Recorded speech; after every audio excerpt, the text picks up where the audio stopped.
Hey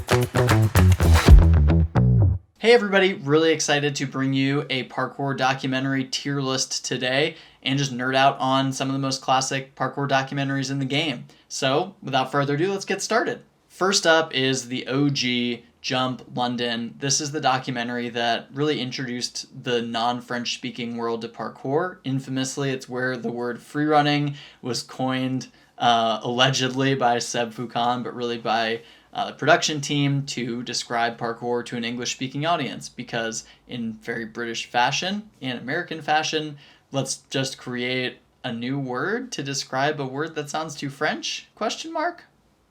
What's really held up about this documentary, a few things. I mean, the philosophy Seb and the handful of other athletes are able to communicate pretty effectively, despite the fact that at the time none of them were fluent English speakers.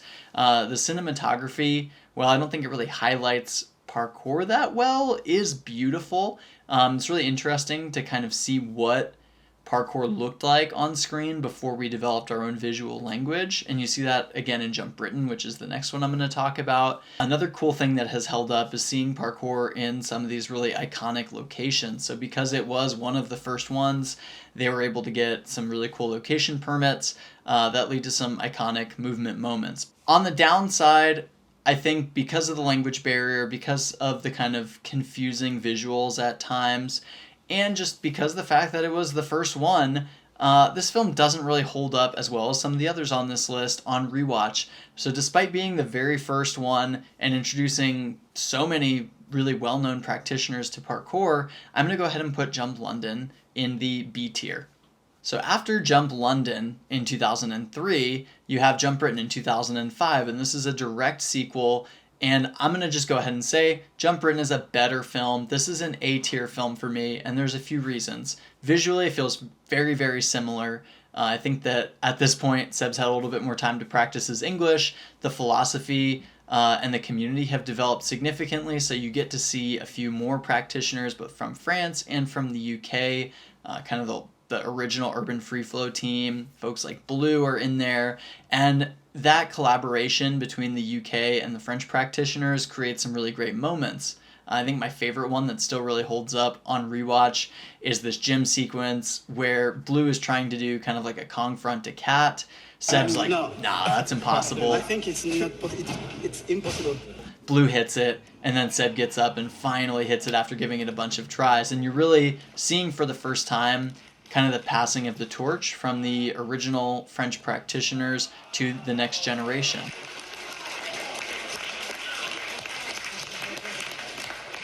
This is why the repetition is very important. I think another really cool thing about Jump Britain is that while Jump London kickstarted the UK scene, Jump Britain, I think, was responsible for getting many of the most famous athletes today into the parkour scene. So a lot of the Storror guys, some of the people like Phil Doyle, all of them kind of developed parkour right after Jump Britain was released, either from seeing it or from meeting people who had just watched it and were starting parkour. So the kind of cultural effect that Jump Britain has had through its growth and explosion in the UK scene is very, very hard to overstate. And for all those reasons, to me, this is an A-tier film. If you haven't seen either of these, do yourself a favor and go watch them. But if you only have time to watch one, I definitely would recommend Jump Britain on rewatch over Jump London. So going chronologically, the next up is Generation Yamakasi, and where Jump London and Jump Britain follow Sebastian and his journey and his kind of philosophy of parkour or freerunning, whatever you want to call it. Generation Yamakasi follows the core Yamakasi group of Jan, Laurent, William, and Chow Bell, and their philosophy. So you kind of fluctuate between hearing parkour called l'art du déplacement. Actually, I'm not sure if they say the word parkour in Generation Yamakasi. I think they do, but I might be wrong. Either way, it's a slightly different expression of the same movement, and overall, I think it's a lot more well-developed. I think part of that comes from having kind of 4 core athletes who all have a different perspective to draw from. But the way that they communicate the intent and the purpose behind parkour and how the training developed and the history of it just feels so much more relevant even to the sport today than something like Jump Britain. So for me, Generation Yamakasi is actually going to be our first S tier film. I would put this film as kind of a must watch even now for any parkour practitioner, especially if you're nerdy about the history. But there are just fantastic moments. You get to see, them working with a bunch of young kids who are in a prison, kind of teaching them parkour. You get to see some really fantastic movement moments. I think significantly more impressive now than the stuff that you see in Jump London or Jump Britain. I'm specifically thinking of a sequence with William and Chow on a rooftop, and this one arm jump that William does from a water tower into a tree. That stuff still really holds up today, which is impressive. And there's just some really great breakdown, again, of the history, the philosophy. Personally, William has always been my favorite of the kind of founding parkour group, and the way that he expresses how he sees parkour's philosophy has always resonated with me in this film, and I definitely think it will resonate with a lot of you if you decide to go and watch it and you've never seen it. So go ahead and check out Generation Yamakasi. I'm going to go ahead and put that as our first S-tier film on this ranking. So after Jump London, Jump Britain, Generation Yamakasi, you start to get into the kind of parkour practitioner-led documentaries. And there are a lot of these. A couple that came to mind when I was making this list was The Nature of a Challenge, which was kind of like a 3 or 4 part video series made by the Northern English parkour guys. The Monkey's Back, which is the one that we're going to feature next, and Project Pilgrimage, which was a film by TK17 about Lise and kind of Lise and Every's involvement in parkour's growth and what that journey is like. But I think the one that holds up the best on rewatch is The Monkey's Back by Julie Angel. First of all, it kind of continues the lineage that we've seen from, Seb to the Yamakasi, now to Stefan Vigru. And Stefan, if you're unfamiliar with him, is kind of a second wave parkour practitioner from France. He was a direct student of David Bell. And so between these first 4 documentaries, you're getting a taste of, Seb's takeaway of parkour history and philosophy, the kind of core Yamakasi group's takeaway, and now David Bell via Stefan Vigru's takeaway of parkour history and philosophy. So I think that that's kind of a really good place to start. And that's a strength of The Monkey's Back. Julie does a great job letting Stefan kind of just talk about his story and his journey and his impression of parkour. I guess the negatives of that is that Stefan, like many of the others, is still kind of learning English, can be a little bit confusing at times. I think that due to that, the storytelling can be a little bit hit or miss in certain moments. And obviously, since it was one of these first practitioner-led projects, there's no budget, and you can tell, it was like 2008, I think. The camera quality is lagging behind. And due to just some of those more technical things, I'm going to put Monkey's Back as a C-tier film. That doesn't mean that you shouldn't watch it. All of the films on this list are classics, and I think The Monkey's Back has some absolutely fantastic moments in it.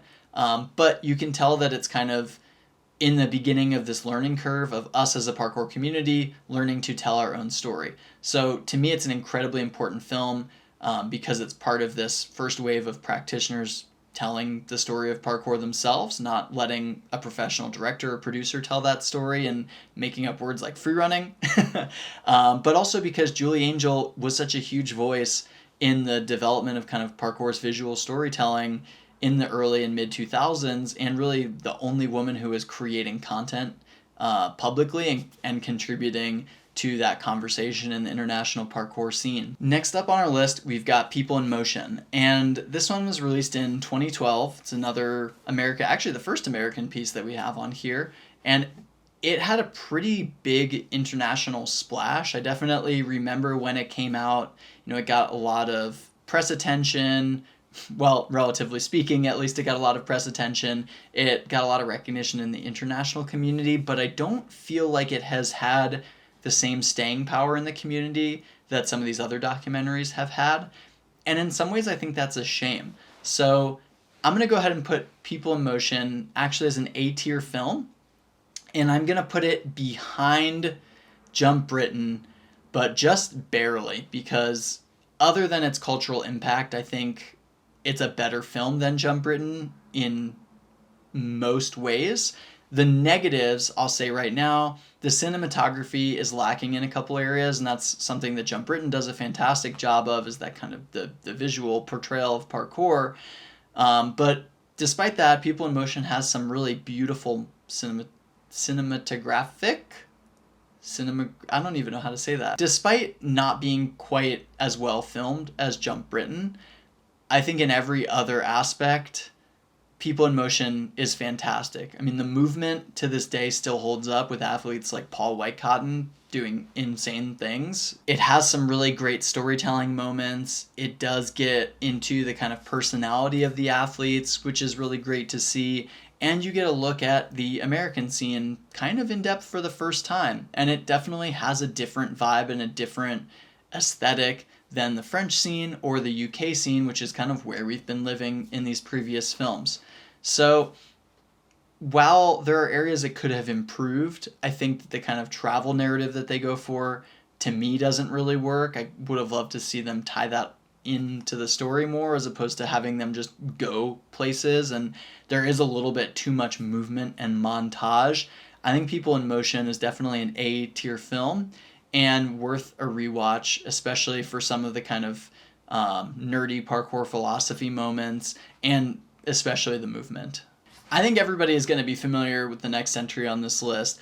We are now jumping to 2017, when Storror released Roof Culture Asia.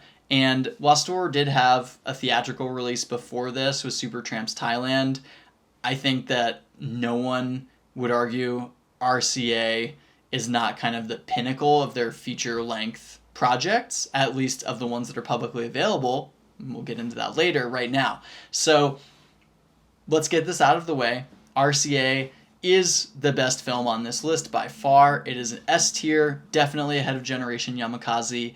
I think in essentially every realm, Roof Culture Asia maxed out its stats across the board. The cinematography, the editing, the sound design, the movement, nothing on this list can compare.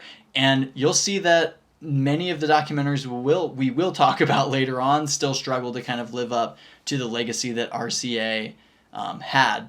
And I think that is just a huge shout out to the Storror team and the filmmaking team of Giles, Ryan, and Richard Faraday for what they did over 3 months. I mean, it's really unparalleled.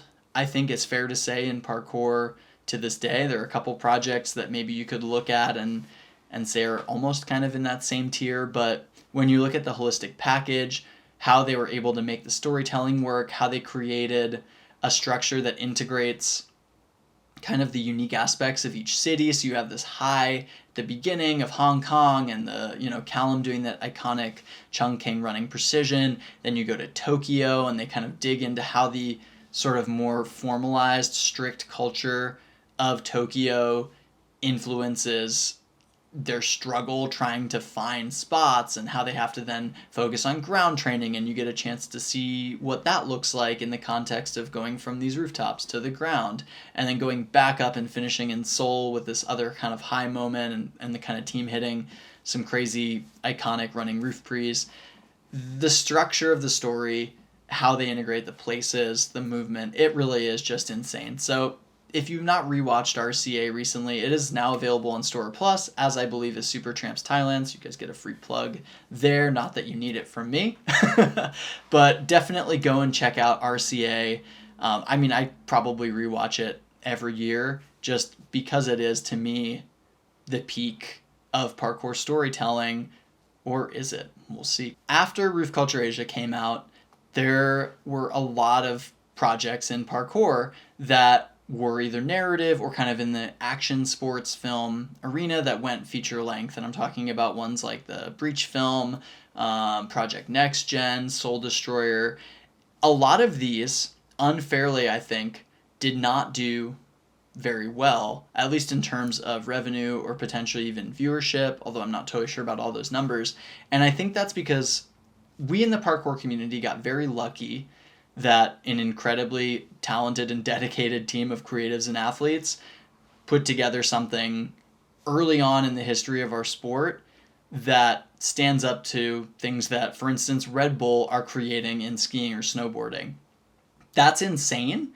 And I think after RCA dropped, there was a general expectation in the international parkour scene that every feature-length film would either hit that bar or continue to push it. And that was just kind of wild. I think that there was a series of circumstances that let RCA be what it was. And people then kind of used that yardstick to really unfairly measure some other projects. So while I'm not going to go and place those films, there are a lot of films between RCA and the next film that were made that were definitely worth watching, and I think are definitely worth rewatching now that many of us have had time to kind of digest and get a little bit more context for what to expect from a parkour film. So next up, I'm going to take a personal hit and go with the one I've got on the wall here, my first feature project that I worked on at Point A, which is Queen City. And I think this is a good one to use next for a couple reasons. Obviously, if you've not seen it, I'll give you a quick summary. Queen City was the first parkour film that had an all-female cast. So I think just for that reason, it's important to put it on this list.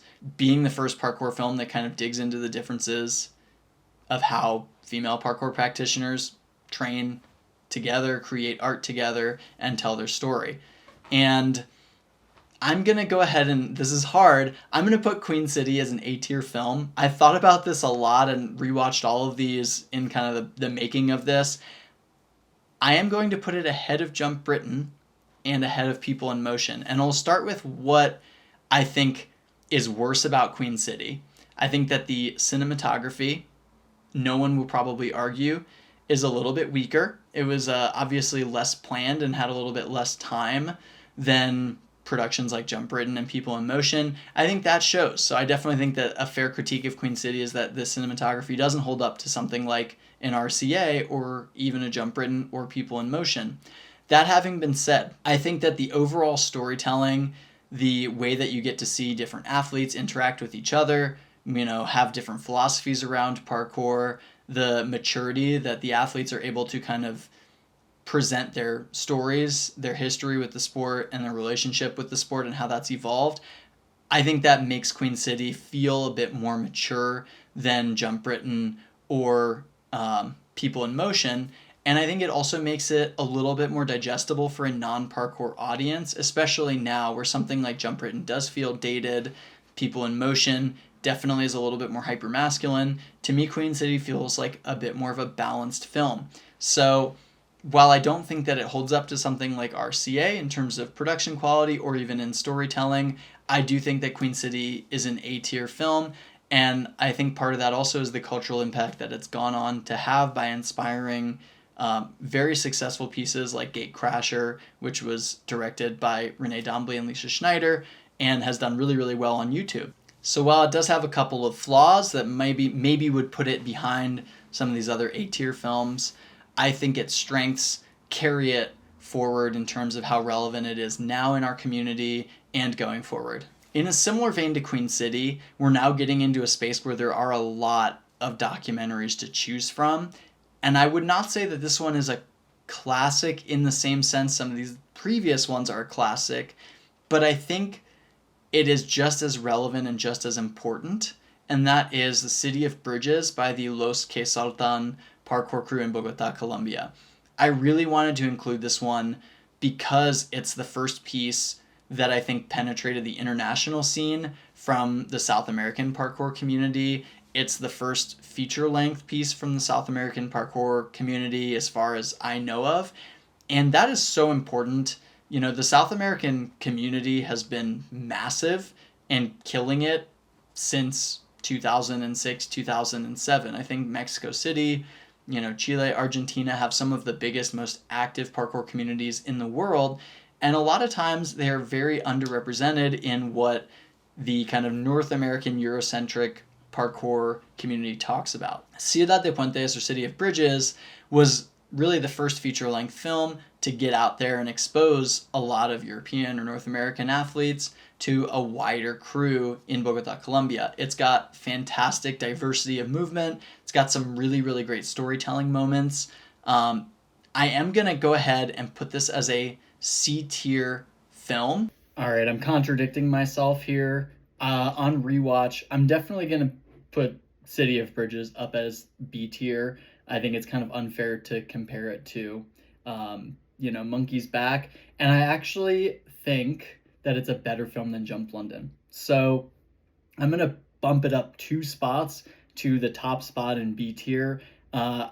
As I'm editing this, I've actually had kind of a lot of thoughts, and I was thinking about moving Queen City back behind Jump Britain because Jump Britain is just so iconic. But I'm going to leave that there because I think that it's a good conversation starter around what makes a classic parkour documentary relevant today. Knowing that kind of how Queen City talks about parkour is just so different from how Jump Britain talks about parkour. The intended audience is so different. So I'm going to leave that one there. But City of Bridges, I am going to bump up to the B tier. I'm going to put it ahead of Jump London. Overall, I think that this is such an amazing, relevant piece that everybody should watch. It only has I think it's got like 6,000 views on YouTube. So for the handful of folks watching this, if you've not seen Ciudad de Puentes on the Los Que Saltan YouTube page, go and check it out. Support the Colombian parkour community and support the rest of the South American parkour community. I'm really excited to see what these guys make next, and hopefully there's a lot more like this to come in the future. We're now on our penultimate documentary. The previous one only had 5.7 thousand views. This one's got even less, and that is an absolute shame because this is, to me, an S-tier documentary right between RCA and Generation Yamakasi. That is Unbroken. This was originally released on the Commons. It's now available for free on YouTube on Josh Cavalier's page. So Josh filmed and directed this, and it features Bryce Clark and his journey dealing with the grief and loss of 2 loved ones in his life. This one is a little bit hard for me to talk about. I have now recorded this part 6 times, so I think that I still struggle to articulate it. I was very close to Basilio Mantilla, who is one of the 2 people that Bryce lost and talks about in this film. Basilio was a community leader in New York. He was an amazing athlete. He was one of the first people that actively trained with me. He came out to Long Island for my 15th birthday and jammed in my hometown at my old elementary school, and was just, a constant pillar in the New York scene, and unfortunately passed away far too soon in kind of a parkour adjacent manner. And it was really devastating for the entire New York community, but particularly Bryce, who was his best friend. And this film explores a couple of universal topics through the lens of parkour: grief, loss, how you can move on from the loss of somebody, and if you can move on from the loss of somebody. And unfortunately, a couple years after Basilio, in the New York scene, another really shining star, David Wolf Garcia, who maybe is one of the best, if not the best, young athletes to come out of New York City, we also lost. And this film is incredibly intimate, vulnerable. I love the choice to have it all in black and white. I think Bryce has always been very open about sharing 100% of himself and his feelings, and that comes across in a very deep way in this film. And I think Josh does a really good job of letting the viewer kind of feel, Bryce's pain and the entire process that he goes through, both in his training and in his personal life as he's kind of processing everything that happens. So if you haven't seen Unbroken, it's an hour long. Do yourself a favor, turn your phone off, make some popcorn, go to the bathroom, and sit down for an hour. Don't let yourself be distracted, because this is the type of film that, you can't check Instagram in the middle of it. Like, it really is worthy of your complete attention for the hour that it is. I think it is a masterpiece. I think it should be up here in the S tier of parkour films. And unfortunately, many, many people have not seen it, apparently. So if there's one takeaway that you get from this video, turn your phone off at some point this weekend, give yourself an hour and go watch Unbroken, because I think it will do things to you emotionally in ways that good art can do, that you should experience. The final film on this list, and one that feels a little unfair to talk about because it's not publicly available yet, is Are Storror. I'm going to avoid getting into specifics because I know that it is still a little bit under wraps, but I was able to see the world premiere of We Are Storror at South by Southwest this year, and I'm going to go ahead and tell you a few things about it that hopefully will not be redacted in post after I talk to Drew about what I can legally say to you. First off, I'm going to go ahead and say this is an S-tier film. If you are a non-parkour athlete, or if you are a Storror fan, this is the best parkour documentary I think that has been made to date. Yes, I will say I think it is better than Roof Culture Asia for a few reasons. I think that the storytelling feels a lot more mature. I think that having an outside editor handle Storror, the team's story, digging a little bit more into their personal lives and how they've grown and matured from 2010 all the way through the experience of RCA up until now becoming kind of household names. You get a different perspective. It feels like a film that was made by adults, not, by kids. And I think as great as RCA is and still is on rewatch, there are definitely moments where it still feels like it was made by kids who are a little bit naive about things like risk-taking. I will say that while We Are Storror highlights some very gnarly moments, some bails by Marcio and Sasha, Drew, that are like legitimately hard to watch, especially on a big screen. The positive of including things like that is it puts parkour in the context of something like free soloing. It really shows you the consequences when things go wrong, and that's a good balance to a world that, half of the people in America probably see parkour as The Office. I would love it if people appreciated the athleticism of parkour athletes more, and from that perspective, I think We Are Storror nails that in the same way that, Free Solo nailed that for climbing. Similar to Free Solo, I think many people who do parkour will probably feel that it goes 10% too far in the extreme direction, but, it's very clearly made for a non-parkour audience, and I think it has the potential to do for parkour what Free Solo has done for climbing, just getting people into it, showing people the most extreme version, but also allowing them to feel like parkour is maybe something that they could try someday, and letting people connect with some of the most well-known athletes in the sport. So hopefully I didn't say too much that gets deleted here. We Are Storror to me is going to be the top of this list. It's an S-tier film, and I'm very excited for it to go public so that all of you can see it. All right, that was a lot. Thank you for hanging in there with me. As I said, there are many, many fantastic parkour films, documentaries that did not make this list. If you'd like to see a part 2, drop some of those films in the comments. Let me know, and I'm happy to do it. This was actually so fun to make. It was really fun to go back and kind of watch through all of these pivotal moments in parkour history and try and compare and contrast them to each other. And I'll say one more time to anybody who contributed to the art in this list, thank you so much. I know personally how hard it is, and I also know, secondhand how valuable it is to the community at large. So if any of your pieces were on here, you've done so much for the community by creating art like this. If you have not created something like this, or you haven't seen all of these films, go ahead and support them just by going on YouTube watching. I'm going to include links to all of these that I can find below. And yeah, thank you so much for watching. I'm looking forward to chatting with you again about whatever parkour nerdery comes up.